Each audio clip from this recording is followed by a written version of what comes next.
नमस्कार, मैं हूं राजश्री शर्मा। दिन भर की खबरों में सबसे पहले नजर डालते हैं आज के मुख्य समाचारों पर।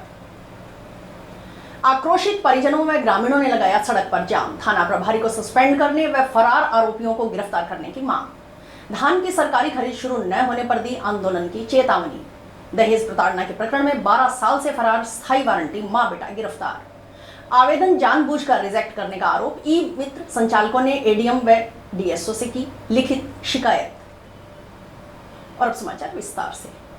खबर भादरा थाना क्षेत्र से है। गोगामेड़ी थाना क्षेत्र के गांव खचवाना में पत्नी की ओर से कुछ अन्य जनों के साथ मिलकर प्रेम प्रसंग में बाधा बने पति की हत्या कर शव घर में निर्माणाधीन कुएं की टंकी में डालकर दफनाने के मामले में आक्रोशित परिजनों ने बुधवार को गोगामेड़ी पुलिस थाना के बाहर सड़क पर जाम लगा दिया और पुलिस के खिलाफ जमकर नारेबाजी की।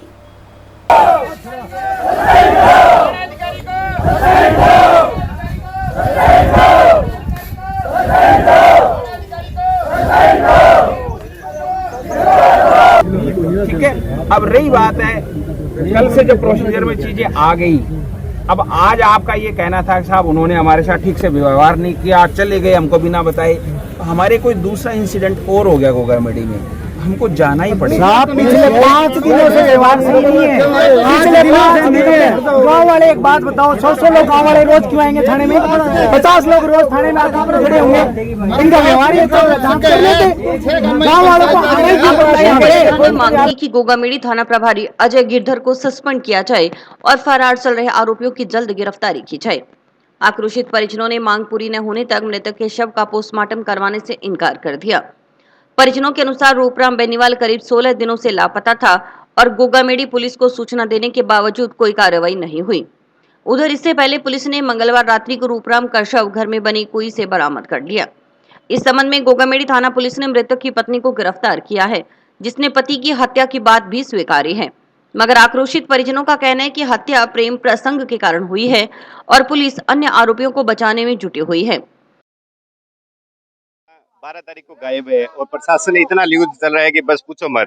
गांव वालों ने तफ्तीश की है, गांव वालों ने पता करके इनको बताया, फिर भी बहुत ढीले चले हैं। थाने वालों को 5 दिन से पहले से पता है कि डेड बॉडी यहाँ है, फिर भी नहीं निकाली है। यह प्रशासन सबसे घटिया काम कर रहा है। इनको गिरफ्तार किया जाए। जो मेन मुजरिम है, अभी एक मुजरिम बना रहे हैं, जो कि एक मुजरिम नहीं कर सकती इतना बड़ा काम। जो मुजरिम है उनको गिरफ्तार करे और थाना अधिकारी को हटाया जाए तुरंत। हमारी मांगे यही है। पहली वहीं पुलिस अधीक्षक विकास सांगवान ने बताया कि गोगामेड़ी थाना क्षेत्र के गांव खचवाना में करीब 45 वर्षीय रूपराम बेनीवाल के घर से गायब होने के संबंध में गोगामेड़ी पुलिस थाना में परिजनों की ओर से गुमशुदगी दर्ज करवाई गई थी। आसपास और अन्य लोगों से पूछताछ की गई तो संदिग्ध तथ्य सामने आए कि रूपराम बेनीवाल की पत्नी और निकट परिजनों की ओर से रूपराम की हत्या कर शव घर में ही निर्माणाधीन टॉयलेट की टंकी में डालकर दफना दिया गया है। उसके बाद ही गुमशुदगी दर्ज करवाई गई है। प्रारंभिक पूछताछ के दौरान आरोपियों की ओर से घटना करना स्वीकार कर लिया गया है। पत्नी के किसी अन्य के साथ प्रेम प्रसंग के चलते इस पूरे घटनाक्रम को अंजाम दिए जाने की बात सामने आई है। इस संबंध में हत्या, साक्ष्यों को मिटाने, घटना को छुपाने आदि संबंधित धाराओं के तहत प्रकरण दर्ज कर लिया गया है। के आदेश पर रूपराम बेनीवाल के शव को टॉयलेट की टंकी से वापस निकलवाकर बुधवार को पोस्टमार्टम करवाया गया। एफआईआर में मृतक की पत्नी अंजू, पुत्र मनीष कुमार, सतवीर जांदू पुत्र अमर सिंह निवासी खचवाना, तारो देवी पत्नी राजेंद्र निवासी रावसर वगैरह के नाम दिए गए हैं। इन्हें डिटेन कर सघन पूछताछ की जा रही है। जो भी आईपीसी की बीएनएस की बेसिकली जो उचित धाराएं हैं, है ना, हत्या की हैं या साक्ष्यों को मिटाना हो गया या छुपाना घटना को हो गया, उसके संबंध में प्रकरण दर्ज कर लिया गया है। कल कलेक्टर साहब के आदेश के अनुसार जो बॉडीज जो दफनाई गई थी उसको वापस निकलवा कर उसका पोस्टमार्टम आज करवाया जा रहा है और आगे जो भी विधिक कार्रवाई होगी वो पूरी की। पूछताछ में भी प्रारंभिक तौर पर प्रेम प्रसंग का ही एंगल सामने आया है। बाकी लोगों से भी पूछताछ में जो परिजन हैं उनसे भी इसी तरह की तथ्यों की पुष्टि हुई कि कुछ प्रेम प्रसंग है, उसी कारण कुछ लोगों ने मिलकर इसमें पत्नी के साथ मिलकर ये हत्याकांड का। इसमें जो एफआईआर दर्ज कराई गई है उसमें जो मृतक है उसकी पत्नी, उसके पुत्र, उसकी सासू माँ और कुछ निकट संबंधियों के नाम इसमें दिए गए हैं, जिनको अभी डिटेन कर लिया गया है। उनसे सघन पूछताछ जारी है और जो भी साक्ष्य अवेलेबल होंगे उसके अनुसार 10 सितंबर तक धान की सरकारी खरीद शुरू नहीं होने पर क्षेत्र के किसानों ने आंदोलन का अल्टीमेटम सरकार प्रशासन को दिया है। बुधवार को धान की सरकारी खरीद शुरू करने सहित अन्य मांगों को लेकर किसानों ने संयुक्त किसान मोर्चा के बैनर तले जिला कलेक्ट्रेट परिसर में विरोध प्रदर्शन किया। मांगों के संबंध में मुख्यमंत्री के नाम जिला कलेक्टर कानाराम को ज्ञापन सौंपा। इस संबंध में क्या कहना है भारतीय किसान यूनियन जिलाध्यक्ष रेशम सिंह मानुका का। एमएसपी देना होगा, देना होगा, देना होगा। धान की सरकारी खरीद शुरू करो, शुरू करो, शुरू करो। धान की सरकारी खरीद शुरू करो, शुरू करो, शुरू करो। किसान नेता जिंदाबाद, जिंदाबाद। किसान नेता जिंदाबाद, जिंदाबाद, जिंदाबाद। एमएसपी देना होगा, देना होगा, देना होगा।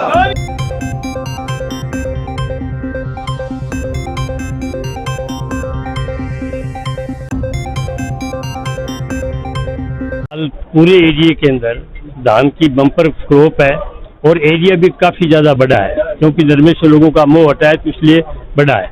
तो हमारी ये मांग है कि तमाम जो फसलें सरकार खरीद करती है एमएसपी पे, उसमें जो रजिस्टर हैं उन पे उनको खरीद किया जाए और धान को 15 तारीख तक खरीद उसकी शुरू होनी चाहिए और इसी के लिए पूरी तैयारी की है। 10 तारीख को फिर दोबारा सारे किसान इकट्ठे होंगे। पिछले लंबे समय से किसानों की कुछ फसलों को लेकर एमएसपी के संबंध में मांग रही है। बार बार हम प्रशासन को, सरकार को अवगत करवा चुके हैं कि किसानों की जो फसल है उसका दाना दाना एमएसपी पर खरीदा जाए। अगर 2 साल पहले की बात करते हैं तो यही इसी कलेक्ट्रेट के सामने किसानों ने जब मांग रखी थी धान की एमएसपी पर खरीद की, तो किसानों पर पुलिस प्रशासन द्वारा लाठियां बरसाई गई और उसके बाद सरकार के द्वारा धान की फसल को खरीदा गया, लेकिन अब फिर बंद कर दिया गया।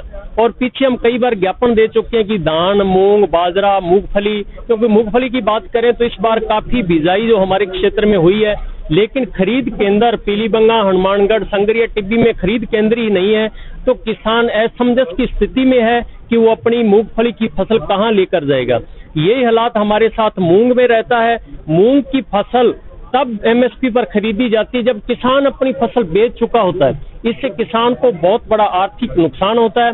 बाजरे की फसल में चुनावी वायदा भी है सरकार का और हमारी मांग है कि समय पर खरीदी जाए। महिला थाना पुलिस ने दहेज प्रताड़ना के प्रकरण में 12 साल से फरार चल रहे स्थायी वारंटी मां बेटे को गिरफ्तार किया है। इनकी गिरफ्तारी के लिए पुलिस अधीक्षक की ओर से 10-10 हजार रुपए का इनाम भी घोषित किया गया था। महिला पुलिस थाना प्रभारी कविता पुनिया ने बताया कि 2 मई 2012 को न्यायालय से प्राप्त इस्तगासा के आधार पर दर्ज किए गए मुकदमे में परिवादिया ने बताया था कि उसकी शादी कमलदीप पुत्र मदन लाल अरोड़ा निवासी नई दिल्ली के साथ हुई थी। शादी के बाद से परिवादिया का पति व ससुराल वाले दहेज के लिए तंग परेशान कर प्रताड़ित करने लगे और दहेज की मांग कर प्रताड़ित किया गया स्त्री धन वापस देने से इनकार कर दिया। दहेज प्रताड़ना के आरोप में मुकदमा दर्ज कर अनुसंधान किया गया। प्रकरण दर्ज होने के बाद आरोपियों के एक बार भी थाना व न्यायालय में उपस्थित नहीं होने पर आरोपी कमलदीप पुत्र मदन लाल, सुमन पत्नी मदन लाल व खुद मदन लाल के खिलाफ मामला दर्ज कर चालान पेश किया गया। न्यायालय की ओर से तीनों आरोपियों की स्थायी वारंट जारी किए गए। थाना प्रभारी पूनिया ने बताया कि वर्तमान में पुलिस अधीक्षक के निर्देशानुसार स्थायी वारंटियों की गिरफ्तारी के लिए विशेष अभियान चलाया जा रहा है। इस अभियान की निरंतरता में टीम का गठन कर मुकदमे में फरार नामजद 10-10 हजार रुपए के इनामी अपराधी कमलदीप और सुमन को नई दिल्ली से गिरफ्तार किया गया। 2012 में परिवादिया ने मुकदमा दर्ज करवाया था 498 में अपने पति और सास ससुर के खिलाफ। 2012 से ये फरार चल रहे थे, तीनों अपने मुलजिम हैं।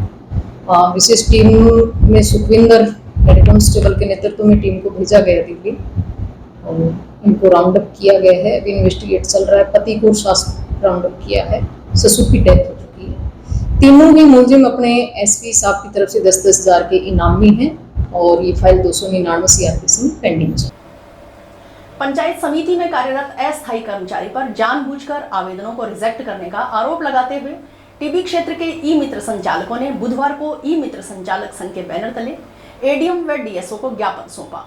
ई मित्र संचालकों ने बताया कि पंचायत समिति कार्यालय से सभी प्रकार की लोक हितकारी सेवाएं संचालित की जाती है। पिछले कुछ समय से राशन कार्ड की समस्याएं चल रही हैं। एनएफएसए का कार्य भी चल रहा है। इसकी अंतिम दिनांक नजदीक बताई जा रही है। इसके चलते राशन कार्ड का कार्य करने की कार्यशैली धीमी चल रही है।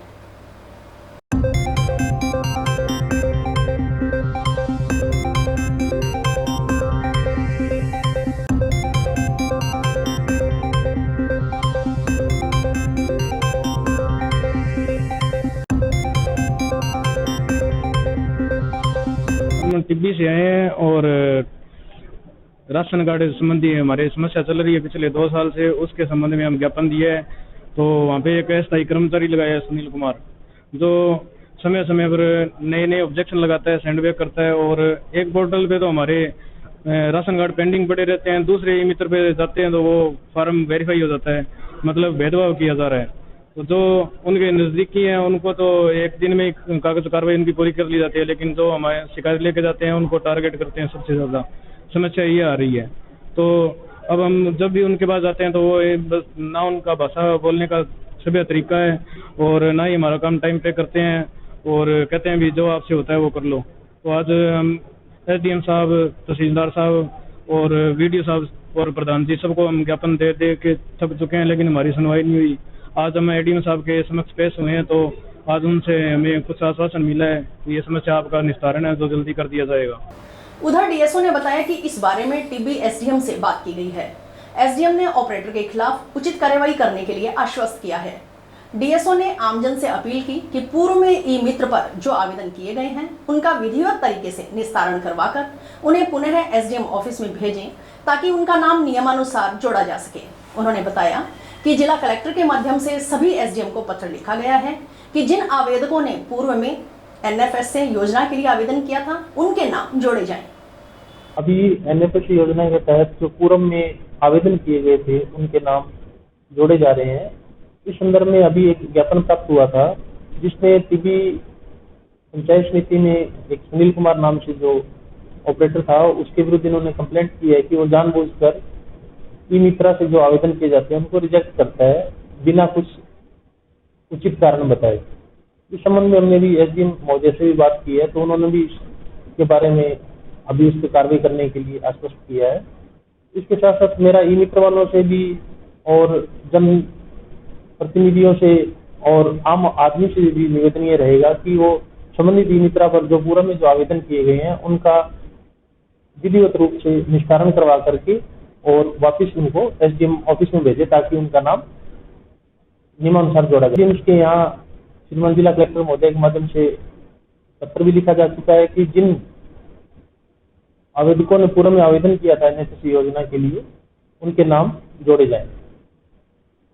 जिनके नए राशन कार्ड बने हुए हैं जो पूर्व में बंद पड़े हैं वो कब तक शुरू होने का है? अभी प्रथम इसमें 2 चरणों में कार्य किया जा रहा है। प्रथम चरण में वो है जिनका पूर्व में जिन्होंने आवेदन किया था जो पाइपलाइन में है उनके डॉक्यूमेंट वेरिफिकेशन होकर के उनके नाम जोड़े जा रहे हैं। जब वो प्रक्रिया पूर्ण हो जाएगी तो उसके बाद में सेकंड चरण शुरू होगा, जो नियमानुसार जो भी आदेश रहेगा उसके अकॉर्डिंग रहेगा। इमरजेंसी पर बनी फिल्म में सिख कौम के इतिहास के साथ छेड़छाड़ कर प्रसारित करने के विरोध में एक नूर खालसा फौज के सदस्यों ने बुधवार को जंक्शन शहर के शहीद भगत सिंह चौक पर अभिनेत्री कंगना रनौत व सेंसर बोर्ड का पुतला दहन किया। इसके बाद इमरजेंसी के सही तथ्य पेश करने की मांग के संबंध में मुख्यमंत्री के नाम अतिरिक्त जिला कलेक्टर उमेदीलाल मीणा को ज्ञापन सौंपा।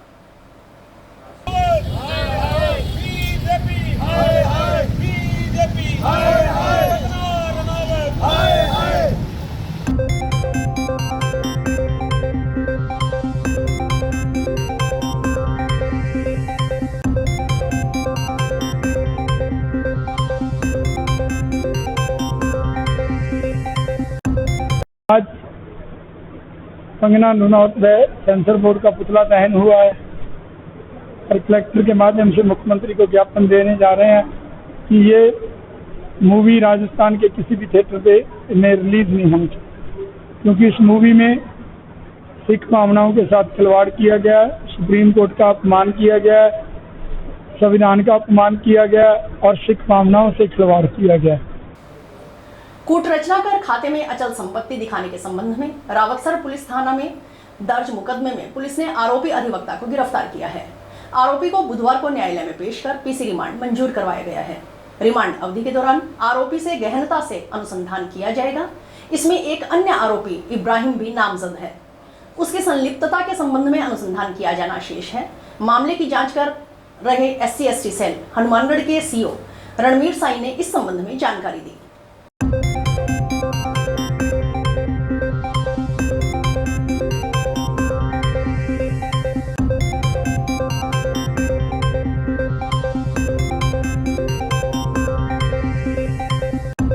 रावतसर थाना में 25/7/2024 को एक FIR दर्ज हुई थी, जिसकी जांच मेरे द्वारा अभी की जा रही है, जिसमें एडवोकेट अख्तर रसूल द्वारा फोन पे जो उनका जो पैन नंबर में कूट रचना करके और जो खरीद प्रॉपर्टी अचल संपत्ति की गई थी वो कर्मचारी के उसमें खाते में डाल दी गई, जिसके प्रकरण मेरे यहाँ दर्ज हुआ है और मैंने बाद प्रकरण की जांच के उसको गिरफ्तार किया। कांग्रेस नेताओं के खिलाफ अभद्र टिप्पणी करने के विरोध में NSUI व यूथ कांग्रेस कार्यकर्ताओं ने बुधवार को जंक्शन स्थित भाजपा जिला कार्यालय के समक्ष भाजपा के राज्य प्रभारी राधा मोहन अग्रवाल का पुतला दहन किया। इससे पहले पुतले का मुंह काला किया गया। NSUI व यूथ कांग्रेस पदाधिकारियों ने कहा कि अगर राधा मोहन अग्रवाल राजस्थान छोड़कर नहीं जाएंगे तो प्रदेश के हर जिले में उनका विरोध किया जाएगा। यूथ कांग्रेस जिंदाबाद, यूथ कांग्रेस जिंदाबाद, NSUI जिंदाबाद, सचिन पायलट जिंदाबाद, सचिन पायलट जिंदाबाद, अभिमन्यु पुनिया जिंदाबाद, NSUI जिंदाबाद। और NSUI के सभी युवा साथियों ने राधा मोहन स्वामी अग्रवाल जो बीजेपी के राज्य प्रभारी है, जिन्होंने सचिन पायलट व कांग्रेस जनों के खिलाफ अभद्र टिप्पणी की, उसके विरोध में आज बीजेपी कार्यालय के सामने उनका मुंह काला करके वह उनका पुतला फूंक कर विरोध जताया है। अगर राधा मोहन अग्रवाल राजस्थान छोड़ के नहीं जाएंगे तो जगह जगह हर राज्य में हर वर्ग में हर जिले में उनका विरोध जताएंगे। धन्यवाद। राष्ट्रीय खेल दिवस 29 अगस्त के उपलक्ष्य में पूरे देश में राष्ट्रीय खेल सप्ताह मनाया जा रहा है। हनुमानगढ़ में भी खेल सप्ताह के तहत गुरुवार शाम 4 बजे राजीव गांधी स्टेडियम में हॉकी मैच खेले जाएंगे। जिला खेल अधिकारी शमशेर सिंह ने बताया कि इस मौके पर राष्ट्रीय और अंतर्राष्ट्रीय स्तरीय खिलाड़ियों को सम्मानित किया जाएगा। सिंह ने बताया कि खेल सप्ताह में 30 अगस्त को शाम 4 बजे फुटबॉल और बैडमिंटन के मुकाबले होंगे। अंतिम दिन 31 अगस्त को बास्केटबॉल व हैंडबॉल के मैच खेले जाएंगे। उन्होंने बताया कि खेल सप्ताह के पहले 3 दिन महिलाओं के नाम रहे। इसमें 26 अगस्त को 2 किलोमीटर की दौड़, 27 को शितौलिया व रस्साकसी के इवेंट हुए। स्टेडियम में बुधवार को हुटिंग के बीच रुमाल झपटा के मैच भी हुए। महिलाओं के सामने बालिकाओं ने दमखम दिखाते हुए मैच जीते। इससे पहले चम्मच गोली दौड़ में प्रतिभागियों ने एकाग्रता दिखाते हुए लक्ष्य प्राप्त किया।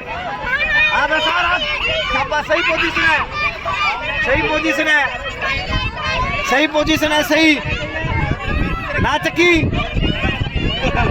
ना चकड़े, अरे गोल गोल घूमो बेटा, नो इधर ध्यान रख, चकड़ो को नहीं अपना कौन चकड़ो दाना बस चुकी कौन चकड़े ऐ चकड़ो को नहीं, आ चकड़ो को नहीं, ऐ चकड़ो दाई को नहीं, बस हानिकारक है।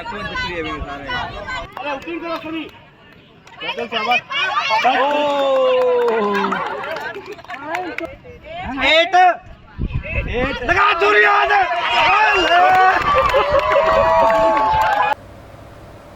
खबर हनुमानगढ़ के नोहर से है, जहां गोगामेड़ी में गोगाजी मेले में गोगा नवमी पर लाखों की संख्या में अनेकों प्रदेशों से पहुंचे पीत वस्त्रधारी श्रद्धालुओं की भारी भीड़ रही। गोगा नवमी के अवसर पर लाखों की संख्या में श्रद्धालुओं ने गोगाजी के जयकारे लगाते हुए गोगाजी महाराज के दर्शन किए तथा गोगाजी से मन्नतें मांगी। मंदिर में लाखों की संख्या में पहुंचे श्रद्धालुओं ने गोगाजी मंदिर में धूप लगाकर पूजा अर्चना की। वहीं पर प्रशासन की ओर से भारी भीड़ को देखते हुए बैरिकेडिंग और अन्य व्यवस्थाओं पर नजर रखी गई। मेला मजिस्ट्रेट कार्यालय से सीसीटीवी कैमरों से मेले की व्यवस्थाओं का निरीक्षण किया जाता रहा।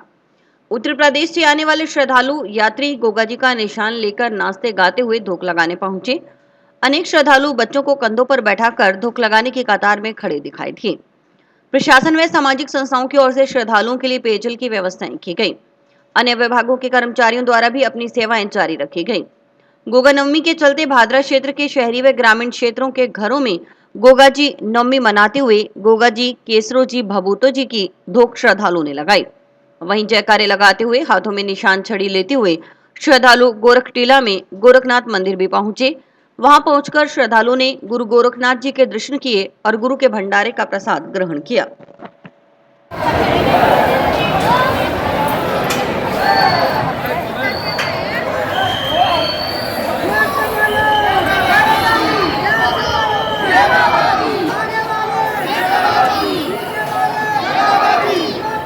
एक महीने तक चलने वाले वाले इस वृहत मेले में जो सामान्य विशेष जो भी व्यवस्थाएं की गई है उनके अतिरिक्त जो ये पीक डेज आते हैं, त्रिदिवसीय विशेष पर्व जो मनाया जाता है, सप्तमी, अष्टमी, जन्माष्टमी और ये जो गुगा नवमी का पहला पीक डेज है, इसमें चूँकि श्रद्धालुओं की संख्या काफ़ी तादाद में बढ़ जाती है। 24 घंटे मंदिर खोला जा रहा है और पूरे रात भर और दिन भर जो है श्रद्धालुओं का दर्शन जो है उनका व्यवस्था की जा रही है। उनकी समस्त व्यवस्थाएं चाक चौबंद की गई है। उनकी सुरक्षा की दृष्टि से जो कैमरे इत्यादि लगाए गए हैं, साफ़ सफाई है मंदिर परिसर में और बाहर मेला ग्राउंड में। इसके अलावा श्रद्धालु जो बाहर से आ रहे हैं वो पूरे मेले का लुत्फ़ ले रहे हैं। बाज़ारों में रौनक है, झूले वगैरह का आनंद ले रहे हैं और काफ़ी भीड़ है। और इसी के साथ समाचार समाप्त हुए। रोजाना देखते रहिए समाचार। नमस्कार।